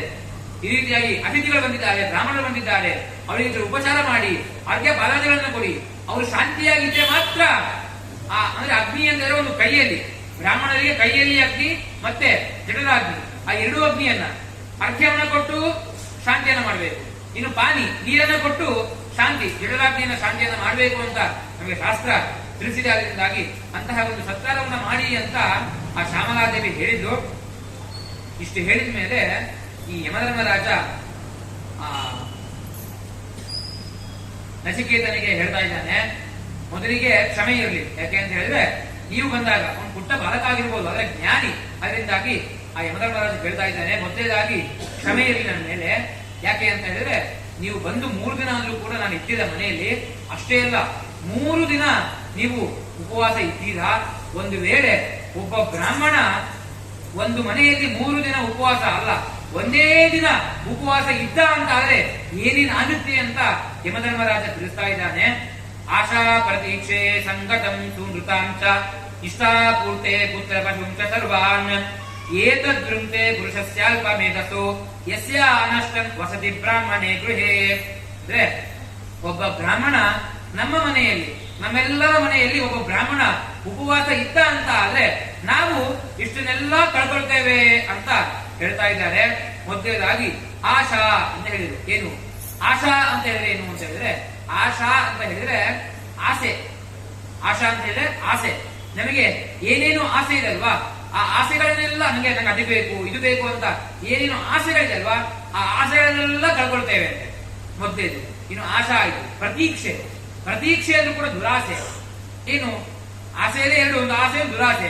ಪ್ರತೀಕ್ಷೆ ಅಂದ್ರೆ ದುರಾಸೆ. ಏನು ಅಂತ ಹೇಳಿದ್ರೆ ನಮ್ಮ ಮನೆಯಲ್ಲಿ ಎಲ್ಲಾ ವಸ್ತುಗಳು ಇದೆ, ಆದ್ರೂ ಕೂಡ ಬೇಕು ಬೇಕು ಬೇಕು ಅಂತ ದುರಾಸೆ ಇದೆ ಅಲ್ವಾ, ಆ ದುರಾಸೆಯನ್ನು ಕೂಡ ಆಸೆ ದುರಾಸೆ, ಆಶಾ ಪ್ರತೀಕ್ಷೆ ಇವೆರಡನ್ನೂ ಕೂಡ ಕಳ್ಕೊಳ್ತೇವೆ. ಇನ್ನು ಸಂಗತಂ ಸುನೃತಾಂಶ. ಸಂಗತ ಅಂತ ಹೇಳಿದ್ರೆ ಸಜ್ಜನರು. ಸಜ್ಜನರ ಒಂದು ಒಡನಾಟ, ಸಜ್ಜನರ ಒಂದು ಒಡನಾಟದಿಂದ ಬಂದಂತಹ ಒಂದು ಪುಣ್ಯ ಏನಿದೆ ಅಲ್ವಾ, ಆ ಪುಣ್ಯವನ್ನು ಕೂಡ ನಾವು ಕಳ್ಕೊಳ್ತೇವೆ. ಮತ್ತೆ ಸುಮೃತಾಂಶ, ಸಜ್ಜನರ ಒಂದು ಸಂಪರ್ಕದಿಂದ ಬಂದಂತಹ ಪುಣ್ಯ ಮಾತ್ರವಲ್ಲ, ಸುಮೃತ, ಅವರಿಂದ ಒಳ್ಳೆಯ ಮಾತುಗಳನ್ನ ಕೇಳಿರ್ತೇವೆ ಅಲ್ವಾ, ಅವರಿಂದ ಒಳ್ಳೆಯ ಮಾತುಗಳನ್ನ ಕೇಳಿರ್ತೇವೆ, ನಾವು ಕೂಡ ಒಳ್ಳೆಯ ಮಾತುಗಳನ್ನ ಆಡಿರ್ತೇವಲ್ವಾ, ಅಂತಹ ಒಳ್ಳೆಯ ಮಾತುಗಳು ಸುಮೃತ ಅವು ಕೂಡ ಕಳ್ಕೊಳ್ತೇವೆ. ಮತ್ತೆ ಹೇಳ್ತಾ ಇದ್ದಾರೆ ಇಷ್ಟಾಪೂರ್ತೆ. ಏನು ಇಷ್ಟಾಪೂರ್ತೆ ಅಂತ ಹೇಳಿದ್ರೆ ಭಾವಿ ಕೆರೆ. ನಾವು ಮತ್ತೊಬ್ಬರಿಗೋಸ್ಕರವಾಗಿ ಭಾವಿ ಕೆರೆಗಳನ್ನ ತೋರಿಸ್ತೀವಿ ಅಂತ ಆದ್ರೆ ಅದಕ್ಕಿಂತ ಪುಣ್ಯ ಮತ್ತೆ ಯಾವುದರಿಂದ ಬರೋದೇ ಇಲ್ಲ. ಅದರಿಂದಾಗಿ ಭಾವಿ ಮತ್ತೆ ಕೆರೆ ತೋರಿಸುತ್ತೇವೆ, ಅವುಗಳಿಂದ ಬಂದಂತಹ ಪುಣ್ಯವನ್ನು ಕೂಡ ನಾವು ಕಳ್ಕೊಳ್ತೇವೆ. ಮತ್ತೆ ಪುತ್ರ ಪಶುಂಶ ಸರ್ವಾನ್, ಪುತ್ರ ಅಂತ ಹೇಳಿದ್ರೆ ಮಕ್ಕಳು, ಮೊಮ್ಮಕ್ಕಳು, ಮರಿಮೊಮ್ಮಕ್ಕಳು ಇವರೆಲ್ಲರೂ ಕೂಡ ಕಳ್ಕೊಳ್ತೇವೆ. ಪಶುಂಶ, ಮನೆಗಳಲ್ಲಿ ಯಾವುದಾದ್ರೂ ಕೂಡ ಪಶುಗಳು ಇದ್ರೆ ಅವುಗಳನ್ನು ಕೂಡ ಕಳ್ಕೊಳ್ತೇವೆ. ಸರ್ವಾನ್, ಎಲ್ಲವನ್ನೂ ಕೂಡ ಕಳ್ಕೊಳ್ತೇವೆ. ಯಾವಾಗ ಅಂತ ಹೇಳಿದ್ರೆ ಏತದ್ ಭೃಂಸೆ ಪುರುಷಸ್ಯ ಅಲ್ಪ ಮೇಧಸ್ಸು ಯಸ್ಯ ಅನಶ್ನನ್, ಅಂದ್ರೆ ನಮ್ಮ ಮನೆಯಲ್ಲಿ ಒಬ್ಬ ಬ್ರಾಹ್ಮಣ ವಸತಿ ಇದ್ದು ಅವನು ಊಟ ಮಾಡಿಲ್ಲ ಅಂತ ಆದ್ರೆ, ಒಂದು ದಿನ ಅಷ್ಟೇ, ಒಂದು ದಿನ ಊಟ ಮಾಡಿಲ್ಲ ಅಂತ ಆದ್ರೆ ಇಷ್ಟನ್ನೆಲ್ಲ ಕಳ್ಕೊಳ್ತೇವೆ. ನೀವು ನಚಿಕೇತ, ನೀವು ನಮ್ಮ ಮನೆಯಲ್ಲಿ ಒಂದು ದಿನ ಅಲ್ಲ 3 ದಿನ ಉಪವಾಸ ಇದ್ದೀಯಾ, ಅದರಿಂದಾಗಿ ಇಷ್ಟನ್ನೆಲ್ಲ ಕಳ್ಕೊಳ್ಳುವ ಪ್ರಸಂಗ ನನಗೆ ಬಂದಿದೆ. ಅದರಿಂದಾಗಿ ಅಷ್ಟೂ ಕೂಡ ನನಗೆ ಬೇಕು, ನಾನು ಕಳ್ಕೊಳ್ಳುವ ಇಚ್ಛೆ ನನ್ನಲ್ಲಿ ಇಲ್ಲ. ಅದರಿಂದಾಗಿ ಆ ನಚಿಕೇತನಿಗೆ ಹೇಳ್ತಾ ಇದ್ದಾನೆ ಯಮಧರ್ಮರಾಜ, ಇದನ್ನ ಯಾವುದೂ ಕೂಡ ನನಗೆ ಹೋಗೋದು ಬೇಡ, ಅದಕ್ಕೋಸ್ಕರವಾಗಿ ನಿಂಗೆ 3 ವರಗಳನ್ನ ಕೊಡ್ತೇನೆ, ಆ 3 ವರಗಳನ್ನ ಕೇಳು ಅಂತ ಯಮಧರ್ಮರಾಜ ಹೇಳ್ದ. ಸರಿ ಆಯ್ತು ಅಂತ ಹೇಳಿ, ಇವನಿಗೂ ಕೂಡ ಅದೇ ಬೇಕಿತ್ತಲ್ವ ನಚಿಕೇತನಿಗೆ. ಚೂರು ಆ ಯಮಧರ್ಮರಾಜನಿಗೆ ನನ್ನ ಮೇಲೆ ಪ್ರೀತಿ ಕನಿಕರ ಉಂಟಾಗಿ ಅವನೇನಾದ್ರೂ ಕೂಡ ಕೇಳಿ, ಸರಿ ಆಯ್ತು ಅಂತ ಹೇಳಿ 3 ವರಗಳನ್ನ ಕೇಳ್ತಾನೆ. ಕೇಳು ಅಂತ ಕೇಳಿದಾಗ ಈ 3 ವರಗಳನ್ನ ಕೇಳ್ತಾನೆ. ನಮ್ಗೆ ಭಗವಂತ ಸಾಕ್ಷಾತ್ ಆಗಿ ಏನಾದ್ರು 3 ವರ ಬೇಕು ಅಂತ ಕೇಳಿದ ತಕ್ಷಣ ನಾವು ಹೇಳ್ತಿದ್ವಿ, ನಂಗೊಂದು ದೊಡ್ಡ ಮನೆ ಬೇಕು, ಇಷ್ಟು ದುಡ್ಡು ಬೇಕು, ಇಷ್ಟು ಬಂಗಾರ ಬೇಕು, ನನ್ನ ಮಕ್ಕಳು ಒಳ್ಳೆಯದಾಗಬೇಕು, ಅವರಿಗೇನೋ ಹಿಂಗೆ ಅಷ್ಟೇ, ಮನೆ, ಮಕ್ಕಳು, ಮೊಮ್ಮಕ್ಕಳು ಹೇಳ್ತಿ. ಇದು ಬಿಟ್ಟು ನಮ್ಮ ತಲೆಯಲ್ಲಿ ಏನೂ ಓಡಲ್ಲ. ಆದ್ರೆ ಆ ನಚಿಕೇತ ಅವನು ಕೂಡ ಕೇಳಬಹುದಿತ್ತು, ಪುಟ್ಟ ಬಾಲಕ, ಅವನಿಗೇನೋ ಇನ್ನೂ ಆಸೆ ಜಾಸ್ತಿ ಕೇಳಬಹುದಿತ್ತು. ಆದ್ರೆ ಯಾವತ್ತೂ ಕೂಡ ಅವನಿಗೆ ಸ್ವಾರ್ಥವನ್ನ ಬಳಸಲೇ ಇಲ್ಲ. ಆ 3 ವರಗಳು ಎಲ್ರಿಗೂ ಕೂಡ ಮೊದಲೇ ವರ ಮಾತ್ರ ಚೂರು ಸ್ವಾರ್ಥ ಅನಿಸ್ಬೋದು, ಅದು ಕೂಡ ಸ್ವಾರ್ಥ ಅಲ್ಲ, ಚೂರು ಅನಿಸ್ಬೋದು. ಆದ್ರೆ ಮುಂದೆ 2 ವರಗಳು ಮಾತ್ರ ಸ್ವಾರ್ಥ ಅವನಿಗೆ ಅನಿಸಲೇ, ಸ್ವಾರ್ಥದಿಂದ ಅವನು ಕೇಳೇ ಇಲ್ಲ. ಏನು ಮೊದಲೇ ವರ, ಆ ನಚಿಕೇತ ಪುಟ್ಟ ಬಾಲಕ ಯಮಧರ್ಮರಾಜನಿಗೆ ಕೇಳ್ತಾ ಇದ್ದಾನೆ. ಏನು ಅಂತ ಹೇಳಿದ್ರೆ ಶಾಂತ ಸಂಕಲ್ಪ ಸುಮನಾಯಕ ಸ್ಯಾತ್ ವೀತಮನ್ಯೋ ಗೌತಮೋ ಮಹಾವಿಮೃತ್ಯೋ ತತ್ಕೃಷ್ಟಂ ನಾಭಿದದೆ ಪ್ರತೀತ ಯದತ್ರಯಾನ ಪ್ರಥಮಂ ವರಂ ವೃಣೇ. ನೀನು 3 ವರಗಳನ್ನ ಕೇಳು ಅಂತ ಹೇಳಿದ್ದೀಯ. ಆ 3 ವರಗಳಲ್ಲಿ ಮೊದಲೇ ವರ ಏನು ಅಂತ ಹೇಳಿದ್ರೆ ಕೇಳ್ತಾ ಇದ್ದಾನೆ, ನನ್ನ ತಂದೆ ಉದ್ಧಾರಕ, ನಚಿಕೇತ ಇರುವಂತಹ ಮಾತು, ನನ್ನ ತಂದೆ ಉದ್ಧಾರಕ ಗೌತಮ ಗೋತ್ರದಲ್ಲಿ ಜನಿಸಿದವನು, ಅಂತಹ ಉದ್ಧಾರಕನಿಗೆ ಸಿಟ್ಟು ಕಮ್ಮಿ ಮಾಡಿ ಸಂತೋಷ ಕೊಡು, ಸಿಟ್ಟುವನ್ನ ಕಮ್ಮಿ ಮಾಡಿ ಅವನಿಗೆ ಸಂತೋಷವನ್ನು ಕೊಡು, ಕೋಪವನ್ನು ಕಮ್ಮಿ ಮಾಡಿ ಅವನಿಗೆ ಸಂತೋಷವನ್ನು ಕೊಡು. ಇಷ್ಟೇ ಇಚ್ಛೆ, ಇಷ್ಟೇ ಅಲ್ಲ, ನಾನು ನೀನು ಲೋಕಕ್ಕೆ ಬಂದಿದ್ದೇನೆ, ಯಮಲೋಕಕ್ಕೆ ಬಂದು ಬಿಟ್ಟಿದ್ದೇನೆ, ಮತ್ತೆ ನಾನು ಹೋಗೋಣ ಕೆಳಗಡೆ, ಏನು ತಪ್ಪು ಮಾಡಿಲ್ಲ ನಾನು, ಅದರಿಂದಾಗಿ ಮತ್ತೆ ಕೆಳಗಡೆ ಹೋಗೋಣ. ನಾನು ಕೆಳಗಡೆ ಹೋದಾಗ ನನ್ನನ್ನು ಅವರು ಗುರುತು ಹಿಡಿಬೇಕು, ಗುರುತು ಹಿಡಿದು ನನ್ನ ಮಗ ಅಂತ ಅವರಿಗೆ ಗೊತ್ತಾಗಬೇಕು, ಅಂತಹ ವರವನ್ನ ಕೊಡು ಅಂತ ಹೇಳಿ ಮೊದಲೇ ವರವನ್ನ ಕೊಡ್ತಾನೆ. ಆಗ ಭಗವಂತ ಆ ಯಮಧರ್ಮರಾಜ ಹೇಳ್ತಾನೆ, ಸರಿ ಆಯ್ತು, ಮೊದಲೇ ವರ ಕೇಳಿದೆಯಲ್ವಾ, ನಿನ್ನ ಅಪ್ಪನಿಗೆ ಕೋಪ ಹೋಗಿ ಸಂತೋಷವಾಗಿರ್ಬೇಕು. ಸರಿ, ಕೋಪ ಹೋಗುತ್ತೆ, ಉದ್ಧಾರಕನಿಗೆ ಕೋಪ ಹೋಗುತ್ತೆ, ಸಂತೋಷದಿಂದ ಇರ್ತಾನೆ. ಅದರ ಜೊತೆಗೆ ನೀನು ಹೋದಾಗ ನಿನ್ನ ಗುರ್ತು ಹಿಡ್ಕೊಂಡು ನಗಬೇಕಂದಿಲ್ವಾ, ಹಂಗೆ ಮಾಡ್ತಾನೆ. ಹೇಗೆ ಅಂತ ಹೇಳಿದ್ರೆ ಅದೇ ಉದಾಹರಣೆ ಕೊಡ್ತಾ ಇದ್ದಾರೆ. ನಾವು ಒಂದು ಊರಿಗೆ ಹೋಗಿ ಮತ್ತೆ ತಿರುಗಿ ನಮ್ಮ ಮನೆಗೆ ಬಂದಾಗ ನಮ್ಮ ತಂದೆ ತಾಯಿಗಳು, ಗುರು ಹಿರಿಯರು ನಮ್ಮನ್ನ ಯಾವ ರೀತಿಯಾಗಿ ಗುರುತು ಹಿಡಿತಾರೋ ಅದೇ ರೀತಿಯಾಗಿ ನಿನ್ನ ತಂದೆಯೂ ಕೂಡ ನೀನು ಮತ್ತೆ ನಿನ್ನ ಮನೆಗೆ ಹೋದಾಗ ಅವರು ಗುರುತು ಹಿಡಿತಾರೆ. ಖಂಡಿತವಾಗ್ಲೂ ಕೂಡ ಅವರ ಮುಖದಲ್ಲಿ ನಗು ಮೂಡುತ್ತೆ ಅಂತ ಹೇಳಿ ಆ ಯಮಧರ್ಮರಾಜ ಈ ನಚಿಕೇತನಿಗೆ ಇಷ್ಟು ಮೊದಲೇ ವರವನ್ನ ಕೊಟ್ಟ. ಇನ್ನು 2ನೇ ವರವನ್ನ ಕೇಳ್ತಾ ಇದ್ದಾನೆ. ಆ 2ನೇ ವರ ಏನು, 2ನೇ ವರ ಹೇಗೆ ಕೊಟ್ಟ ಅನ್ನೋದನ್ನ ಇವತ್ತಿನ ದಿನದಲ್ಲಿ ನೋಡಿಕೊಂಡು 3ನೇ ವರವನ್ನ ಏನು ಅನ್ನೋದನ್ನ ತುಂಬಾ ವಿಸ್ತಾರವಾಗಿ ತಿಳಿಸಿದ್ದಾರೆ. ಆ ಮೂರನೇ ವರ ಮೂರನೇ ದಿನದಲ್ಲಿ ನೋಡಿ ಮುಗಿಸೋಣ. ಇನ್ನು ಎರಡನೇ ವರವನ್ನ ಕೇಳ್ತಾ ಇದ್ದಾನೆ. ಏನು ಆ ಎರಡನೇ ವರ ಏನು ಅಂತ ಹೇಳಿದ್ರೆ, ಈಗ ಸ್ವರ್ಗಲೋಕ ಅಂತ ಇದೆ. ಸ್ವರ್ಗಲೋಕ ಅಂತ ಇದೆ. ಎಲ್ಲರೂ ಕೂಡ ಯಾರು ಸ್ವರ್ಗಲೋಕವನ್ನ ಇಚ್ಛೆ ಪಡೋರಿದಾರಲ್ವಾ, ಅವರೆಲ್ಲರೂ ಕೂಡ ಒಂದು ಅಗ್ನಿಯನ್ನ ಹೋಮದಲ್ಲಿ ಪೂಜೆಯನ್ನ ಮಾಡ್ತಾರೆ. ಒಂದು ಹೋಮ ಮಾಡಿ ಯಾಗವನ್ನ ಮಾಡಿ ಅಲ್ಲಿ ಅಗ್ನಿಯನ್ನ ಪೂಜೆ ಮಾಡ್ತಾರೆ. ಆಗ ಸ್ವರ್ಗಲೋಕ ಸಿಗುತ್ತೆ ಅಂತ ಪ್ರತೀತಿ ಇದೆ. ಅಲ್ಲಿ ಆ ಅಗ್ನಿಯಲ್ಲಿ ಪೂಜೆ ಮಾಡುವಂತಹ ಜನರಿದಾರಲ್ವಾ, ಆ ಜನರು ಅಗ್ನಿಯಲ್ಲಿ ಪೂಜೆಯನ್ನ ಮಾಡ್ತಾರೆ. ಆ ಅಗ್ನಿಯಲ್ಲಿ ಇರುವಂತಹ ದೇವತೆ ಯಾರು ಅಂತ ಈ ನಚಿಕೇತ ಕೇಳ್ತಾ ಇದ್ದಾನೆ. ಆಗ ಅಗ್ನಿಯಲ್ಲಿ ಇರುವಂತಹ ದೇವತೆ ಯಾರು ಅಂತ ಕೇಳಿದಾಗ ಸರಿ ಆಯ್ತು ಅಂತೇಳಿ ಆ ಯಮಧರ್ಮರಾಜ ತಿಳಿಸ್ತಾ ಇದ್ದಾನೆ. ಅಲ್ಲಿ ಒಳಗಡೆ ಅಗ್ನಿಯಲ್ಲಿ ಇರೋದು ಅಗ್ನಿನಾಮಕ ಪರಮಾತ್ಮನೇ ಆ ಅಗ್ನಿಯಲ್ಲಿ ಇದ್ದಾನೆ.